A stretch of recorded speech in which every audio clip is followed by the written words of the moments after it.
आज का हमारा टॉपिक है सस्पेंशन, निलंबन और निलंबन के दौरान मिलने वाले जो अलाउंसेज है उनके कंडक्टिंग रूल्स के fundamental rule and supplementary rules हैं उसके रिगार्डिंग है। इसके अंदर हम बात करेंगे सस्पेंशन के दौरान मिलने वाली जो सुविधाएं हैं, जो अलाउंसेज है उनके संबंध में, और उसके साथ ही सभी साथियों से निवेदन है कि हमारे टॉपिक को शुरू से अंत तक अवश्य देखें, और जो हमारे नए साथी जुड़े हैं उनसे विनती है कि हमारे वीडियो को अपने साथियों तक शेयर करें और हमारे यूट्यूब चैनल रूल्स की पाठशाला को सब्सक्राइब जरूर करें। क्या आपको छुट्टियां मिल सकती हैं, और क्या जो आपकी कटौती है वो किस प्रकार से होगी, और कौन कौन सी कटौती है जो नहीं होगी, कौन सी कटौती है जो आपको विकल्प के आधार पर मिलेगी, और साथ ही क्या निलंबन के दौरान कोई कर्मचारी त्यागपत्र दे सकता है या फिर स्वैच्छिक सेवानिवृत्ति ले सकता है। सबसे फर्स्ट है व्हेन रिस्टोर्ड टू, यदि अनुशासनिक कार्रवाई के संदर्भ में किसी सरकारी कर्मचारी को निलंबन करना पड़े तो उसके वेतन में उसके साथ ही कटौती की जाती है और उसके कुछ अधिकार और जो सुविधाएं हैं उसको वापस लिया जाता है। फिर नेक्स्ट है निलंबन से संबंधित प्रावधान कई नियमों से अलग अलग हैं। मुख्य प्रावधान है कि सीसीएस नियम 1965 के नियम 10 तथा फंडामेंटल रूल 53, 54 एंड 55 के अंदर जो दिया गया है। पॉइंट नंबर 3 है निलंबन, सस्पेंशन थ्रू नोट पेनल्टी। ये कोई एक पेनल्टी नहीं है, इसका संयम से अपने को सहायता लेना चाहिए। जब भी सरकारी कर्मचारी को निलंबन के अधीन रखा जाता है तो उससे एक कर्मचारी को ही नुकसान नहीं होता है, सरकार भी उसे बिना सेवाएं लिए उसकी सेवाएं खोती हैं और उसको बिना कोई कार्य करने के उसको वेतन देती है। इसके साथ ही यह एक कलंक है। सरकारी कर्मचारी को निलंबन के अधीन रखने का निर्णय ध्यानपूर्वक विचार किए गया निर्णय होना चाहिए और प्रत्येक मामले का गुण के आधार पर विचार किया जाना चाहिए। किसी सरकारी कर्मचारी को निलंबन के अधीन कौन कौन सी पेनल्टीज हैं, कौन कौन सी परिस्थिति हैं, उसके बारे में हम बात करेंगे। पॉइंट नंबर 1 है जहां उसके विरुद्ध अनुशासनिक कार्रवाई अपेक्षित है या पेंडिंग है या लंबित है। फिर पॉइंट नंबर 2 है जहां सक्षम प्राधिकारी की राय में फर्स्ट है अगर किसी कर्मचारी के अगेंस्ट में कोई भी कार्यवाही पेंडिंग है या फिर जहां पर सक्षम प्राधिकारी की राय में उसने स्वयं को राष्ट्रीय सुरक्षा हेतु के प्रतिकूल गतिविधियों में संलंबित पाया गया है, या फिर जहां उसके विरुद्ध कोई आपराधिक आरोप का मामला विचाराधीन है, जांच या सुनवाई उसकी पेंडिंग है, उस परिस्थिति के अंदर। फिर हमारा नेक्स्ट टॉपिक है अनुशासनिक प्राधिकारी। कुछ ऐसी परिस्थितियां होती हैं जिसके अंदर सरकारी कर्मचारी को निलंबन के अधीन रखने का विचार कर सकते हैं। पॉइंट नंबर 1 है वैसे मामले जहां पर सरकारी कर्मचारी का कार्यालय में बना रहना जांच पड़ताल, सुनवाई या फिर जांच पर प्रतिकूल प्रभाव डाल सकता है, या फिर वो साक्ष्यों से या दस्तावेज से छेड़छाड़ की आशंका रहती है। इस परिस्थिति के अंदर उसको सस्पेंशन में रखा जाता है। सेकंड पॉइंट है जहां सरकारी कर्मचारी का कार्यालय में बना रहना संभवतः है कार्यालय के अनुशासन जहां सरकारी कर्मचारी कार्य करता है तो उसको गंभीर रूप से विकृत कर सकता है। पॉइंट नंबर 3 है जहां सरकारी कर्मचारी का कार्यालय में बना रहना लोकहित के विरुद्ध होगा, जैसे कि कोई कर्मचारी घोटाला करता है या विशेष रूप से भ्रष्टाचार के अंदर लिप्त पाया जाता है तो उसे कठोरतापूर्वक व्यवहार करने व सरकार की नीतियों को प्रदर्शित करने हेतु सरकारी कर्मचारी को निलंबन के अधीन रखना अनिवार्य है। फिर हम बात करते हैं पॉइंट नंबर 4 की, जहां सरकारी कर्मचारी के विरुद्ध आरोप तय किया जा चुका है और प्रारंभिक जांच में यह स्पष्ट हुआ है कि प्रथम दृष्टि से मामला बनता है जो उसके अभियोजन या फिर विभागीय कार्यवाही में उसके विरुद्ध चलाई जा रही कार्यवाही को न्याय संगत बनाएगा, और जहां कार्यवाहियां संभवतया उसकी दोष सिद्ध या फिर बर्खास्तगी या निष्कासन या फिर सेवा से आवश्यक सेवानिवृत्ति को समाप्त करेगा। फिर कुछ इंपॉर्टेंट पॉइंट्स हैं नोट्स के अंदर। फर्स्ट है, प्रथम 3 परिस्थितियों में अनुशासनिक प्राधिकारी अपने विवेक का प्रयोग करके सरकारी कर्मचारी को निलंबन के अधीन रख सकता है, भले ही मामले की जांच की जा रही हो और प्रथम दृष्टि से मामला पहले से ही स्थापित किया जा चुका हो। इस परिस्थिति में निलंबन हो सकता है। पॉइंट नंबर बी है, निलंबन के लिए जो परिस्थितियां होती हैं वो क्या क्या होती हैं, उसका इंडिकेशन क्या है। उसके लिए फर्स्ट है, कोई भी अपराध या कोई भी ऐसा आचरण जिसे नैतिकता से भ्रष्ट होता है। सेकंड है, भ्रष्टाचार या सरकारी धन का गबन या फिर हेरा फेरी, आय से अधिक संपत्ति का अर्जन करना, शासकीय अधिकारियों का व्यक्तिगत लाभ हेतु उसका दुरुपयोग करना। पॉइंट नंबर 3 है, गंभीर लापरवाही और कर्तव्य की उपेक्षा जिसके परिणाम स्वरूप सरकार को काफी नुकसान हुआ हो, या फिर कार्य छोड़कर के भाग जाना, या फिर वरिष्ठ अधिकारियों के जो लिखित आदेश हैं उसकी अनुपालना न करना या उसकी पालना करने से इनकार करना, या फिर जानबूझ करके नहीं करना। इन परिस्थितियों के अंदर कर्मचारी का निलंबन की संभावना बन जाती है। 5 नंबर पॉइंट है, निलंबन का कारण यदि आदेश में नहीं दर्शाया गया है अपने प्राधिकारी के द्वारा, तब इसे 3 माह के भीतर कम्युनिकेट करना आवश्यक है, कम्युनिकेट किया जाना चाहिए, संप्रेषित किया जाना चाहिए। पॉइंट नंबर 6 है, निलंबन का मानना।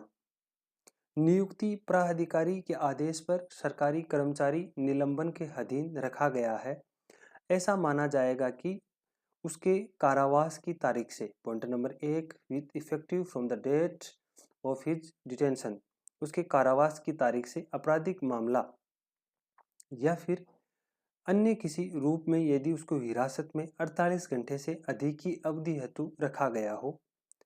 पॉइंट नंबर बी है, उसकी दोष सिद्धि की तारीख से यदि किसी अपराध के लिए दोष सिद्धि के अवसर पर उसे 48 घंटे से अधिक होने वाली सजा सुनाई गई है और तत्काल उसे बर्खास्त नहीं किया जाता है अथवा निष्कासित किया जा सकता है, या फिर अनिवार्य रूप से सेवानिवृत्ति हो सकती है। पॉइंट नंबर सी का कहना है, जहां निलंबन के अंतर्गत सेवा से बर्खास्तगी, निष्कासन या फिर आवश्यक सेवानिवृत्ति की पेनल्टी सरकारी कर्मचारी के ऊपर लगाया जाता है, तब अपील या समीक्षा के दौरान इसे रद्द कर दिया जाता है और मामला जांच या कार्यवाही या किसी अन्य निर्देशन सहित आगे भेजा जाता है। पॉइंट नंबर डी है, जहां सरकारी कर्मचारी पर लगाए गए पेनल्टीज हैं, सेवा से बर्खास्तगी, निष्कासन या आवश्यक सेवानिवृत्ति है, वहां मामले की परिस्थितियों पर विचार करके न्यायालय या अनुशासनिक प्राधिकारी के निर्णय द्वारा इसे रद्द या शून्य घोषित या उसको अवैध या प्रतिपादित किया जा सकता है। इसके विरुद्ध अभियोगों जिस पर सेवा में बर्खास्तगी, निष्कासन या आवश्यक सेवानिवृत्ति मूलतः लगाई गई थी। नेक्स्ट टॉपिक है हमारा पॉइंट नंबर 7, प्राधिकारी जो सरकारी कर्मचारी को निलंबन के अधीन रखने में सक्षम हो। नियुक्ति प्राधिकारी या कोई अन्य प्राधिकारी जिसके अधीनस्थ मामला हो, या फिर अनुशासनिक प्राधिकारी इस संबंध में राष्ट्रपति द्वारा सामान्य या विशेष आदेश से प्रदत्त शक्तियों सहित कोई अन्य प्राधिकारी सरकारी कर्मचारी को निलंबन के अधीन रख सकता है। पॉइंट नंबर 8 है, रिव्यू ऑफ सस्पेंशन, निलंबन की समीक्षा। निलंबन का पारित आदेश माना गया निलंबन आदेश जिस प्राधिकारी के आदेश पारित किया था या आदेश दिया गया था उसके द्वारा किसी भी प्राधिकारी द्वारा जिससे कि वह प्राधिकारी अधीनस्थ है किसी भी समय आदेश को संशोधित कर सकता है या उसको वापस ले सकता है, उसके पास वो राइट्स होते हैं। इसको हम 3 अलग-अलग पॉइंट्स के माध्यम से समझेंगे। ऐसे मामले में जहां कोई आरोप पत्र जारी नहीं किया गया है और निलंबन या मानित निलंबन के अंतर्गत जैसा भी मामला हो, यदि कोई विस्तारित अवधि है तो उसकी कुल अवधि को उसको अधिक नहीं होगी, जिसको हम 3 पॉइंट्स के माध्यम से समझेंगे। पॉइंट नंबर 1 है, यदि सरकारी कर्मचारी के विरुद्ध अनुशासनिक कार्यवाही अपेक्षित है या पेंडिंग है या लंबित है तो उसको निलंबन आदेश की तारीख से 270 दिन का समय रहता है। पॉइंट नंबर बी का कहना है, निलंबन आदेश की तारीख से 2 वर्ष यदि सक्षम प्राधिकारी की राय से सरकारी कर्मचारी राष्ट्रीय सुरक्षा हेतु के प्रतिकूल गतिविधियों में लिप्त पाया जाता है या उसके विरुद्ध कोई आपराधिक आरोप का मामला विचाराधीन है या जांच या सुनवाई के लिए चल रहा है। पॉइंट नंबर सी का कहना है, मानित निलंबन के मामले में सरकारी कर्मचारी को हिरासत में लिए जाने की तारीख से उसकी रिहाई की तारीख या फिर वो तारीख जब कर्मचारी की हिरासत से मुक्ति के तथ्य के संबंध में उसके नियुक्ति प्राधिकारी को सूचित किया हो, जो भी बाद में हो, उसके 2 वर्ष। निलंबन लंबे समय तक जारी नहीं रह सकता है और कार्मिक या जो प्रशिक्षण विभाग के निर्देशों के बावजूद अनुशासनिक प्राधिकारी द्वारा अनुशासनिक कार्यवाही को नियत समय सीमा के भीतर अंतरिम रूप नहीं दिया जाता है। फिर हमारा नेक्स्ट टॉपिक है निर्वाह भत्ता, जो अलाउंसेस रहते हैं उसके संबंध में है। निलंबन के अधीन सरकारी कर्मचारी को किसी वेतन का भुगतान नहीं किया जाता है, किंतु केवल जो अलाउंसेस रहते हैं, छुट्टी वेतन के बराबर राशि लेने की अनुमति रहती है। इतना वेतन तो सरकारी कर्मचारी छुट्टी है, अर्धवेतन वेतन है या फिर आधा वेतन है तब आहरित कर लेता है और इसके अतिरिक्त महंगाई भत्ता यदि ऐसे छुट्टी वेतन के आधार पर स्वीकार्य हो तो, जो कि फंडामेंटल रूल 53 के अकॉर्डिंग है।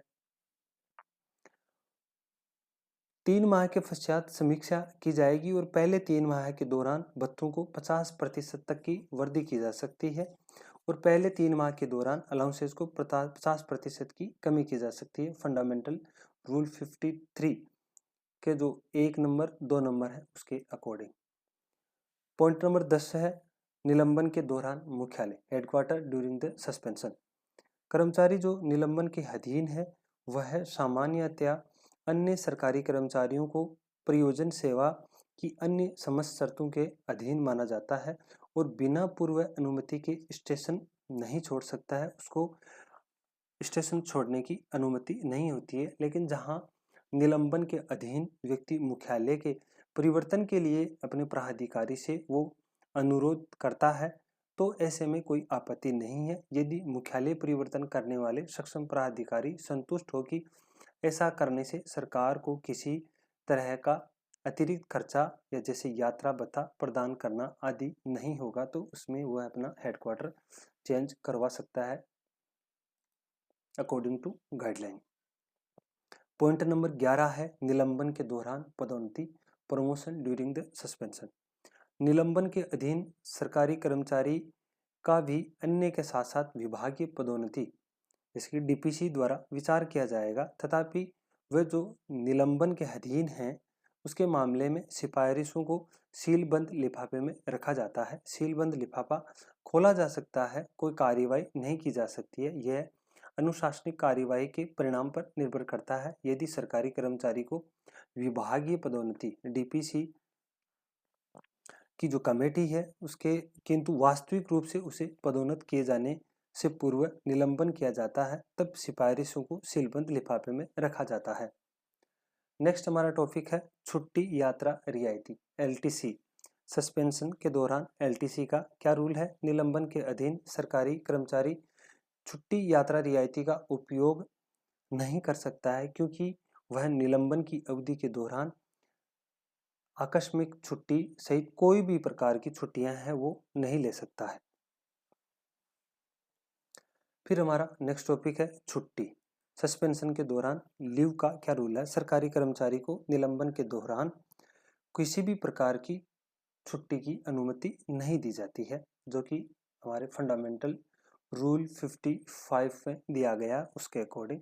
पॉइंट नंबर नेक्स्ट है निर्वाह भत्ता की वसूली, क्या उसकी रिकवरी की जा सकती है? सरकारी कर्मचारी को निलंबन के दौरान जो उसको अलाउंसेज मिले हैं, क्या उसकी वसूली की जा सकती है? इसको हम अलग अलग पॉइंट्स के माध्यम से समझेंगे। सबसे पहले वो चर्चा करेंगे जो कि कटौती अनिवार्य है। कौन कौन सी कटौती है जो अनिवार्य है? कंपल्सरी डिडक्शंस कौन से हैं?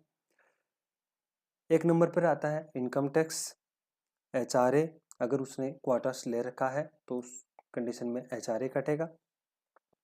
सरकार से अगर किसी प्रकार का लोन लिया गया है या कोई एडवांस में कुछ लिया गया है तो उसकी वसूली निर्धारित विभागाध्यक्ष द्वारा किया जा सकता है। नेक्स्ट है CGHS की जो कटौती है, उसका जो उसका अंशदान है, और जो केंद्र सरकार की कर्मचारी समूह बीमा योजना का जो अंशदान है वो उसकी डिडक्शंस कंटिन्यू रहेंगे। पॉइंट नंबर बी है वो डिडक्शन जो कि निलंबन के दौरान उसके अनुसार कटौती होती है, जो कि एक ऑप्शनल है, जैसे कि PLI है, उसकी प्रीमियम है, LIC का प्रीमियम है, या कोई जो समितियों की देय राशि है, जो GPF की जो अग्रिम राशि निकाली है उसकी जो राशि है उसके लिए वो उसके लिए एक ऑप्शनल रखा गया है। पॉइंट नंबर सी है जो कटौती नहीं की जाती है वो है जो GPF का अंशदान है, जो कंट्रीब्यूशन है वो, या फिर न्यायालय कुर्की की जो देय राशि है, या फिर सरकार की जो हानि हुई है उसकी वसूली है, यह डिडक्शंस हैं वो नहीं किए जाते, उनकी कटौती नहीं की जाती है। नेक्स्ट पॉइंट है हमारा आवेदन पत्र, जिसको फॉरवर्डिंग के लिए क्या रूल है, जैसे कि कोई कर्मचारी सस्पेंशन के दौरान है, क्या उसको NOC मिल सकती है या नहीं मिल सकती, इसके संबंध में है। यदि कोई सरकारी कर्मचारी सस्पेंशन में है, वह किसी अन्य पद के लिए नियुक्ति के लिए आवेदन पत्र देना चाहता है तो इस पर विचार नहीं किया जाएगा और उसको NOC नहीं दी जाएगी। अगर कोई सरकारी कर्मचारी निलंबन के दौरान है, अगर वह पासपोर्ट NOC के लिए अप्लाई करता है तो उसको पासपोर्ट की NOC भी नहीं दी जाएगी। फिर हमारा नेक्स्ट पॉइंट है स्वैच्छिक सेवानिवृत्ति या फिर रेजिग्नेशन। पॉइंट नंबर ए का कहना है कि जो अपना फंडामेंटल रूल 56 है, CCS नियम 2021 के अंदर जो आया था उसके संबंध में, इनमें से किसी भी नियम के अंतर्गत निलंबन के अधीन सरकारी कर्मचारी यदि सेवानिवृत्ति की इच्छा रखता है तो उसका प्राधिकारी उसकी अनुमति को रोक सकता है। पॉइंट नंबर बी है पेंशन नियमों के नियम 43 के अंतर्गत स्वैच्छिक सेवानिवृत्ति, 20 वर्षों की उसने सेवा की है और उसके पश्चात स्वैच्छिक सेवानिवृत्ति की सूचना दिए जाने पर प्राधिकारी द्वारा स्वीकृति दी जाने की आवश्यकता होगी। यदि नोटिस की समाप्ति पर सेवानिवृत्ति की तिथि संबंधित सरकारी कर्मचारी की उस तिथि से जिससे वह वर्तमान नियमों के अधीन स्वैच्छिक सेवानिवृत्ति पा चुका हो तो उससे फंडामेंटल रूल 56 के अकॉर्डिंग उसको उसके ऊपर उसका प्राधिकारी विचार कर सकता है। फिर हमारा नेक्स्ट टॉपिक, क्या सस्पेंशन के दौरान रेजिग्नेशन कर सकता है, क्या वह त्यागपत्र दे सकता है? सक्षम प्राधिकारी को सरकारी कर्मचारी के विरुद्ध लंबित अनुशासनिक मामलों में योग्यता के आधार पर जांच करनी चाहिए कि क्या त्यागपत्र स्वीकार करना लोकहित में होगा। कर्मचारी को केवल गंभीर अपराध के मामले में निलंबन के अधीन रखा जाता है। ऐसे में निलंबन के अधीन किसी कर्मचारी का त्यागपत्र स्वीकार करना सही नहीं होता है। अगर कुछ एक केस होते हैं अपवाद को छोड़ करके, जहां दृष्टि अपराध में नैतिक भ्रष्टता शामिल न हो तो अधिकारी के विरुद्ध साक्ष्य या फिर विभागीय कार्यवाही को उचित ठहराने हेतु पर्याप्त उसके पास एविडेंस न हो तो उस कंडीशन के अंदर उसका विभागीय जो अधीक्षक है या फिर उनका प्राधिकारी है उन पर निर्धारित करता है। फिर नेक्स्ट है अपना सेवानिवृत्ति, रिटायरमेंट। सरकारी कर्मचारी को निलंबन में रहने के दौरान सेवानिवृत्त होता है तो जो उसकी अधिकतम पेंशन है उसके आधार पर जो या फिर अंतरिम पेंशन है उस तारीख तक तत्काल जिसके बाद वह निलंबन के अधीन रखा गया था उसके लिए वह पात्र है। नेक्स्ट टॉपिक है निलंबन का निरसन, रिवोक। निलंबन आदेश किसी भी समय प्राधिकारी द्वारा जिसने आदेश दिया था या फिर कोई अन्य प्राधिकारी जिसके संबंधित प्राधिकारी अधीनस्थ है उसके द्वारा संशोधित या रद्द किया जा सकता है। निलंबन या मानित निलंबन आदेश 90 दिन की अवधि के बाद वैध नहीं होगा जब तक कि समीक्षा के पश्चात 90 दिन की समाप्ति से पूर्व अगली समयावधि हेतु इसे बढ़ाया नहीं जाता है। नेक्स्ट टॉपिक है अपना कार्यवाही के समापन पर। पॉइंट नंबर ए है दोष मुक्ति पर। इसमें जहां सक्षम प्राधिकारी का मत हो कि निलंबन पूर्णतया अनुचित था, सरकारी कर्मचारी को पूर्ण वेतन तथा भत्तों का भुगतान किया जा सकता था, तो उसमें उसकी कार्यवाही को समाप्त कर दिया जाता है, उसको दोष मुक्त कर दिया जाता है। जहां सक्षम प्राधिकारी का मत हो कि कार्यवाहियां जो सीधे तौर पर सरकारी कर्मचारी के कारण हुई थी, जब सरकारी कर्मचारी को सूचना देने के पश्चात उसके अभ्यावेदन पर विचार करते हुए यदि कोई है तो कम की हुई राशि का भुगतान करने का आदेश दे सकते हैं। निलंबन की समयावधि को सभी उद्देश्यों हेतु कार्य पर बिताए गए समय के रूप में समझा जाएगा। नेक्स्ट टॉपिक है अपना कोई माइनर पेनल्टीज लगाया जाना। यदि कार्यवाहियों के परिणाम स्वरूप केवल माइनर पेनल्टीज लगाई जानी हो तो निलंबन को पूर्णतया अनुचित समझा जाएगा। फिर अपना पॉइंट नंबर सी है दोष मुक्ति या फिर minor penalties. Point number A B C के अंदर दिया गया है। पॉइंट नंबर ए का कहना है सक्षम प्राधिकारी सरकारी कर्मचारी को सूचना देने और उसके आवेदन पर विचार करते हुए यदि कोई है तो उसके पश्चात भुगतान की जाने वाली राशि का निर्धारण करेगा, जो कि फंडामेंटल रूल 54 बी में दिया गया है। पॉइंट नंबर बी है निलंबन की अवधि को कार्य की तरह तब नहीं माना जाएगा जब तक कि उसका सक्षम प्राधिकारी विशेष रूप से निर्देश नहीं देता है कि इसे किसी विशिष्ट उद्देश्य के लिए ऐसा समझा जाए।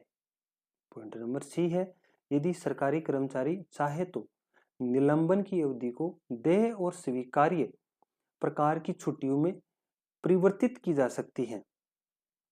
ऐसी छुट्टी अस्थायी सरकारी कर्मचारी के मामले में 3 माह की होती है और स्थायी सरकारी कर्मचारी के मामले में 5 वर्ष की हो सकती है, जो कि फंडामेंटल रूल 54 बी के अनुसार है।